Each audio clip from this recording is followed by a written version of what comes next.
যখন আমরা দান করব আমাদের নিয়তকে শুদ্ধ বিশুদ্ধ পরিশুদ্ধ করতে হবে। নিয়তের মধ্যে কোনো ধরনের গরমিল থাকা যাবে না। নিয়ত শুদ্ধ করে সামান্য পরিমাণ দান করলেও অনেক সওয়াব, আর নিয়ত অশুদ্ধ করে হাজার কোটি টাকা দান করলেও 4 পয়সা সওয়াব নেই। এই জন্য রাসূল করিম সাল্লাল্লাহু আলাইহি ওয়াসাল্লাম বলেন, ইন্নামাল আ'মালু বিন্নিয়াত, প্রতিটি কাজ নিয়তের উপর নির্ভরশীল। নামাজ, রোজা, হজ, যাকাত এগুলো যেমন নিয়তের উপর নির্ভরশীল, ঠিক তেমনি ভাবে আমরা যখন দান করব ওই দানের নিয়ত আমাদের শুদ্ধ হতে হবে। যদি এমন হয় যে আমি ঠেকাই করে দান করলাম, সমাজকে একটা বুঝ দেওয়ার জন্য দান করলাম, পরিবেশ পরিস্থিতি রক্ষা করার জন্য দান করলাম, এমন যদি হয়, কিংবা কোন অসহায় মানুষের প্রতি কৃপা অনুগ্রহ করার জন্য দান করলাম, এমন যদি হয়, তাহলে এই দানে কোনো সওয়াব হবে না।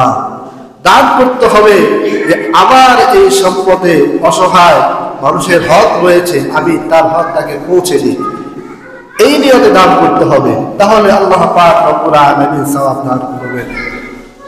হাদিসের মধ্যে এসেছে, কিয়ামতের ময়দানে আল্লাহ পাক দানশীল ব্যক্তিকে বলবেন যে তুমি অনেক সম্পদ দান করেছিলাম, কি করেছো?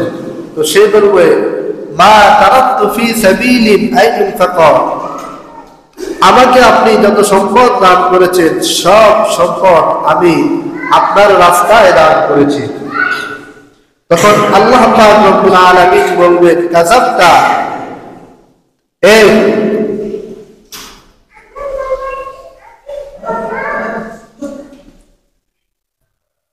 তখন আল্লাহ রাব্বুল আলামিন বলবেন, কাযাবতা, তুমি মিথ্যা বলেছো, কাযাবতা, তুমি মিথ্যা বলেছো। ইউকাল লাহু জাওয়াদ, তুমি দান করেছিলে যে মানুষ তোমাকে দানবীর দানশীল বলবে, এই জন্য দান করেছো, অতএব তোমার দানের 4 পয়সার মূল্য আজকে কিয়ামতের ময়দানে নেই। এরপরে ফাসহিবা আলা ওয়াজহিহি হাত্তা উলকিয়া ফিন নার, ওই ব্যক্তিকে যে পৃথিবীতে নিয়ত শুদ্ধ না করে দান করেছে, ওই ব্যক্তিকে উল্টো করে জাহান্নামে নিক্ষেপ করা হবে। নাউযুবিল্লাহ।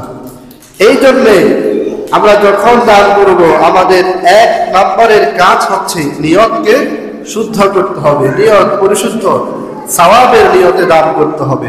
এই গেল 1 নম্বর। 2 নম্বর, আমরা দান করব আমাদের হালাল উপার্জিত উপার্জনের সম্পদ থেকে। হারাম সম্পদ থেকে নিয়ত করে দান করলে গুনাহ হবে। দান করতে হবে হালাল সম্পদ থেকে। পবিত্র কোরআন বলছে, ইয়া আইয়ুহাল্লাযীনা আমানু আনফিকু মিন তাইয়্যিবাতি মা কাসাবতুম, হে ঈমানদাররা, আমি রব্বুল আলামিন তোমাদেরকে যে হালাল সম্পদ দান করেছি সে হালাল সম্পদ থেকে তোমরা দান করো। হালাল উপার্জন থেকে দান করো। হারাম উপার্জন থেকে দান করলে কোনো সওয়াব হবে না। অতএব যদি দান করতে হয় হালাল উপার্জন থেকে দান করতে হবে। হাদিসে আল্লাহর নবী বলেন, মান তাসাদ্দাকা, যদি কোনো ব্যক্তি একটা খেজুর আল্লাহর রাস্তায় দান করে হালাল উপার্জন থেকে, হালাল কামাই থেকে একটা খেজুর যদি কোনো ব্যক্তি আল্লাহর রাস্তায় দান করে, তো আল্লাহর নবী বলেন, ওয়া ইন্নাল্লাহা ইয়াতাকাব্বালুহা বিয়ামিনিহি, আল্লাহ রাব্বুল আলামিন ওই ব্যক্তির দানকে তার ডান হাতে গ্রহণ করেন। সুবহানাল্লাহ। আল্লাহ রাব্বুল আলামিন ডান হাতে দানকে গ্রহণ করেন। ওয়া ইন্নাল্লাহা ইউরাব্বি, এরপরে আল্লাহ পাক এই দানকে লালন পালন করেন, লালন পালন করতে করতে হাত্তা তাকুনা মিসলাল জাবালি, তার এই দানের সওয়াব বড় হতে হতে পাহাড় সম পরিমাণ হয়ে যায়। সুবহানাল্লাহ। তাহলে হালাল সম্পদ থেকে দান করলে আল্লাহ রাব্বুল আলামিন তার এই দানের সওয়াবকে কোটি কোটি গুণে বৃদ্ধি করে পাহাড় সম পরিমাণ করে দেন। সুবহানাল্লাহ। তাহলে হালাল সম্পদ থেকে দান করতে হবে, হারাম সম্পদ থেকে দান করা যাবে না। যদি হারাম সম্পদ থেকেই থাকে তাহলে এই ক্ষেত্রে মাসআলা হচ্ছে নিয়ত ছাড়া আপনি দান করে দিবেন, কোন একটা সামাজিক কাজ আপনি করে দিবেন নিয়ত ছাড়া, যদি হারাম সম্পদ থেকে দিতে হয়। 3 নম্বর আমাদের আলোচনা যে আমরা যখন দান করব আমাদের পছন্দের জিনিস থেকে দান করব, যেটাকে আমরা পছন্দ করি নিজের জন্য, এমন সকল জিনিস থেকে আমরা দান করব। পবিত্র কোরআন বলছে লান তানালুল বিররা হাত্তা তুনফিকু মিম্মা তুহিব্বুন, যদি তোমরা ওই সময় পর্যন্ত কল্যাণ অর্জন করতে পারবে না, নাকি অর্জন করতে পারবে না যতক্ষণ পর্যন্ত তোমরা তোমাদের প্রিয় পছন্দের জিনিস হতে আল্লাহর রাস্তায় দান করো। আল্লাহর রাস্তায় দান করতে হলে পছন্দের জিনিস থেকে দান করতে হবে। আল্লাহর নবী বলেন লা ইউমিনু আহাদুকুম হাত্তা ইউহিব্বা লিআখিহি মা ইউহিব্বু লিনাফসিহি, ওই ব্যক্তি মুমিন হতে পারবে না যে ব্যক্তি নিজের জন্য যা পছন্দ করে তার অপর ভাইয়ের জন্য তা পছন্দ না করে। নিজের জন্য যা পছন্দ অপর ভাইয়ের জন্য যদি তা পছন্দ হয় তাহলে পরিপূর্ণ মুমিন হওয়া যাবে। অতএব দান করতে হবে পছন্দের জিনিস থেকে, যে জিনিস আপনি পছন্দ করেন না, যে জামা কাপড় চোপড় আপনি গায়ে দিবেন না, আপনার কাছে ভালো লাগে না, এমন জামা কাপড় যদি আপনি দান করেন পরিপূর্ণ সওয়াব পাওয়া যাবে না। আপনি দান করবেন, যে নোট দান করবেন ওই নোট যদি ভালো না হয়, ছিঁড়া পড়া হয়, তাহলে ভালো নোট দান করলে যে পরিমাণ সওয়াব হবে, খারাপ নোট দান করার কারণে সেই পরিমাণ সওয়াব হবে না। দান করতে হবে পছন্দের জিনিস থেকে। তাহলে আমাদের 3 নম্বরের আলোচনা যে আমরা যখন দান করব পছন্দের জিনিস, যেটা আমি পছন্দ করি নিজের জন্য সেটা আমি পছন্দ করব অপরের জন্য। 4 নম্বরের আলোচনা, আমরা যখন দান করব ভারসাম্য রক্ষা করে দান করব। এমন না যে সব দান করে দিলাম এরপর আমি নিঃস্ব হয়ে গেলাম, এটা ইসলাম আমাদেরকে বলে না। ইসলাম বলে কিছু দান করো, কিছু রেখে দাও, এটা হচ্ছে ইসলামের মূলনীতি। একেবারে পুরো দান করে দেবে ইসলাম এটা আমাদেরকে বলে না। কিছু দান আর কিছু নিজের কাছে রেখে দেওয়া। পবিত্র কোরআন বলছে ওয়ালা তাজআল ইয়াদাকা মাগলুলাতান ইলা উনুকিকা ওয়ালা তাবসুতহা কুল্লাল বাসতি ফাতাকউদা মালুমান মাহসুরা, তোমরা একেবারে দান না করে হাতকে নিজের কাছে গুটিয়ে রেখো না, আবার একেবারে দান করতে গিয়ে হাতকে একদম প্রশস্ত করে দেবা না। কিছু দান করো, কিছু নিজের কাছে রেখে দাও। ওয়াল্লাযীনা ইযা আনফাকু লাম ইউসরিফু ওয়া লাম ইয়াকতুরু ওয়া কানা বাইনা যালিকা কাওয়ামা। আল্লাহ রাব্বুল আলামিন বলেন, যারা আল্লাহর রাস্তায় ভারসাম্য রক্ষা করে দান করে, একেবারে কৃপণতা করে না, কৃপণগিরি দেখায় না, আবার একেবারে সব কিছু দিয়ে দেয় না, কিছু দেয়, কিছু নিজের কাছে রেখে দেয়, তারা আল্লাহ রাব্বুল আলামিনের কাছে অনেক পছন্দের মানুষ। সুবহানাল্লাহ।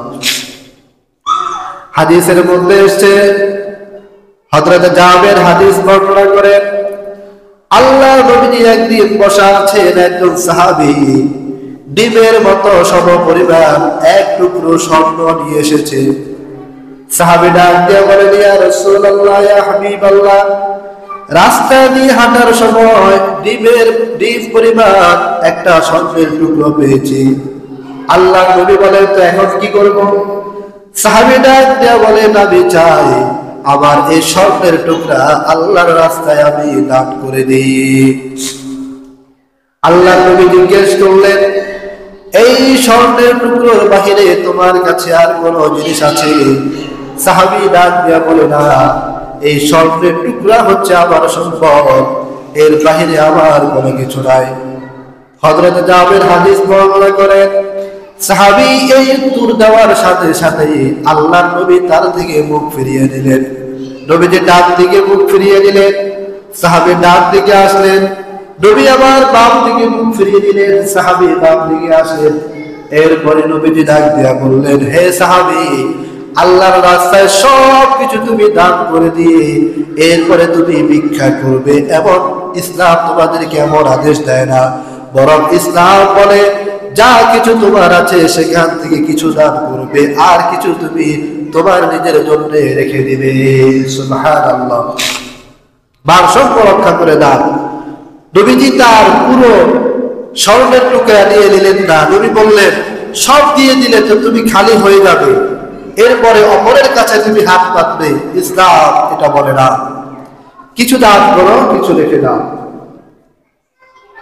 হযরত সাদ ইবনে আবি ওয়াক্কাস রাদিয়াল্লাহু আনহু পৃথিবীর জমিনে যে 10 জন সাহাবী জান্নাতের সার্টিফিকেট পেয়েছেন তার মধ্যে একজন। হযরত সাদ যখন অসুস্থ হয়ে গেলেন, আল্লাহর নবী সাদকে দেখার জন্য যখন তার বাড়িতে আসলেন, নবীজি দেখে সাদ অনেক অসুস্থ হয়ে আছে। নবীজিকে সাদ দেখে অনেক খুশি হয়ে গেলেন, ডাক দিয়া বললেন, ইয়া রাসূলুল্লাহ, ইয়া হাবিবাল্লাহ, এই পৃথিবীর জমিনে আজকের মতো আমি আর কোনোদিন আনন্দিত হই নাই।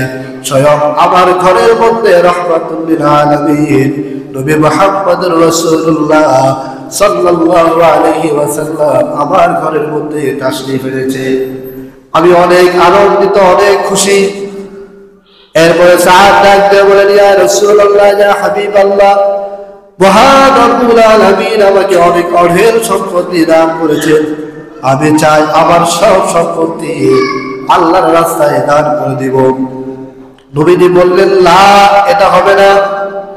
এরপরে সাদ বললেন, তাহলে আমি চাই আমার যত সম্পত্তি আছে সব সম্পত্তির 2 ভাগ আল্লাহর রাস্তায় দান করে দিব, 1 ভাগ আমার জন্য রেখে দিব। আল্লাহর নবী বলেন, লা, এটাও হবে না।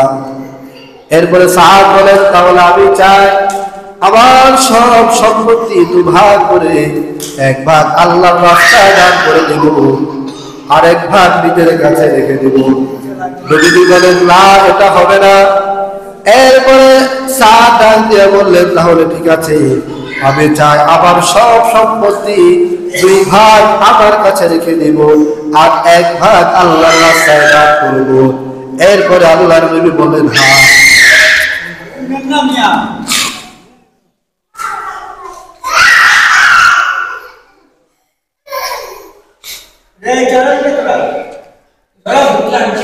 এরপরে নবীজি বললেন, না, ফাসলুসু কাবীর ফাসলুসু কাসীর। সাদ প্রস্তাব দিলেন, আপনারা কেউ রাগ করবেন না, বড় কষ্ট দিবেন না, মসজিদে ছোট বাচ্চারা আসবে, তাতে ইসলাম নিষেধ করে না। তবে কারা আসবে? যারা মসজিদে আসলে আমাদের নামাজের ক্ষতি হবে না এমন মোটামুটি বুঝবান বাচ্চা যারা, তাদেরকে মসজিদে নিয়ে আসা।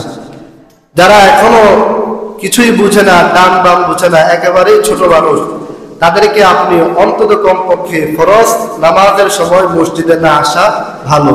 হ্যাঁ, যখন আপনি নফল ইবাদত করবেন, নফল নামাজ পড়বেন মসজিদে একা একা, তখন নিয়ে আসেন। কিন্তু যখন জামাত হবে, ফরজ নামাজ হবে, জুমার নামাজ হবে, তখন একেবারে ছোট, যার ছোট হিসাবে বুঝ হয় নাই এমন বাচ্চাদেরকে মসজিদে নিয়ে আসা ঠিক না।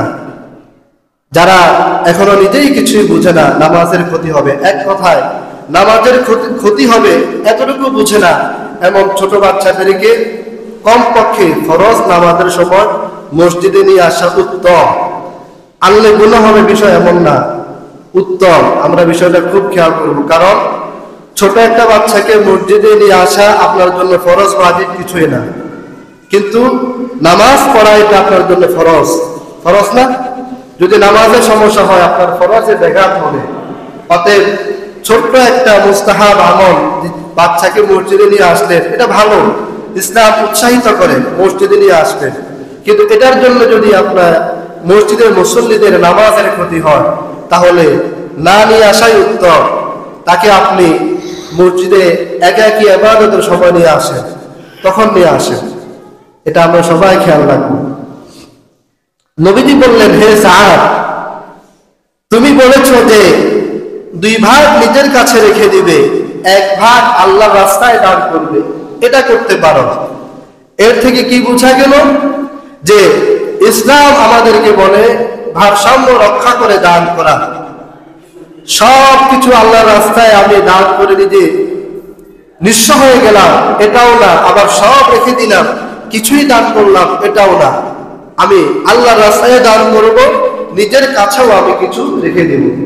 এই গেল 4 নম্বরের আলোচনা।